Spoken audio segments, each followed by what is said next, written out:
Hey, this is David Miller with the Miller Realty Group of Keller Williams Realty, and the new stats came out for Orlando, and I wanted to share them with you and interpret the data.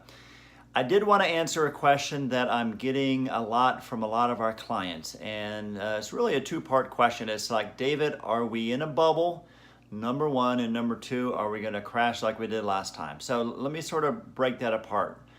The first question is, are we in the bubble? And the reason I'm starting to hear that is that some markets are starting to shift already.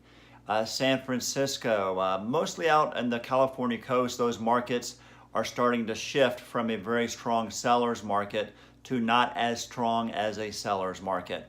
And eventually, if the inventory continues to go up, it will eventually turn into a buyer's market. Now, we are not, well, first of all, real estate is local, right? So if we look at Orlando, I will tell you that we are not in a bubble for a couple of reasons. Number one, for the third consecutive month, the rate of appreciation on the median price compared to the prior year was about 6%. So for the previous 7 years, we saw double-digit appreciation. It's starting to slow down a little bit, but not too much. Number two, and the biggest reason, is affordability. Affordability is the key. The affordability index for Orlando right now is 127%. So what that means is that for somebody with an average income, that 127% are able to afford an average medium price home within Orlando, which is around $255. Let me make sure here. Yeah, $255 for a single family home.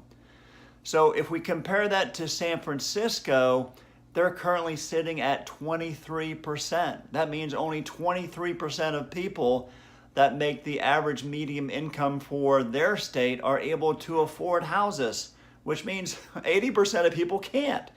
And the national average is about 56%. So we're sitting at around 127%. So that's really good. It's really affordable. One of the other reasons is that the interest rates are still relatively low. Matter of fact, last month, the average interest rate on the properties was 4.6%, which is down from 4.61%. So it's above the threes, it's above the fours, and it's right below the fives. But relatively speaking, it's still very low from an interest rate perspective. So the problem we have in Orlando is inventory. There's not a lot of inventory out there. We are still sitting, right now we only have about 2.2 months of inventory. If you remember, whenever there's below 6 months of inventory, it's considered a seller's market. So we're in a very strong seller's market. And the number we have, we're around 7,500 homes that are active on the market. This is 17% lower than this same time last year.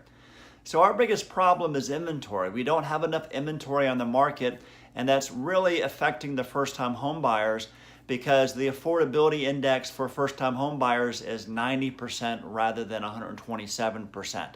So it's a lot harder to find homes that are priced below $200,000, $300,000 than other homes. There's more inventory at the higher price levels that we're looking at. So to answer your question, we are not in a bubble right now, today, within Orlando. And when we do shift, because there will be a shift in the market, and I still expect we're about another year or two out, when it does shift, I do not expect it to come crashing down like it did before because we have so many safeguards. And the bubble we had before was created for different reasons. And we can talk about that on a different day. So anyways, I hope that I helped you interpret the new numbers. If you have any questions or need our help with our team, we'll love to help you out. Give us a call and hope you guys make it a great day. Thanks.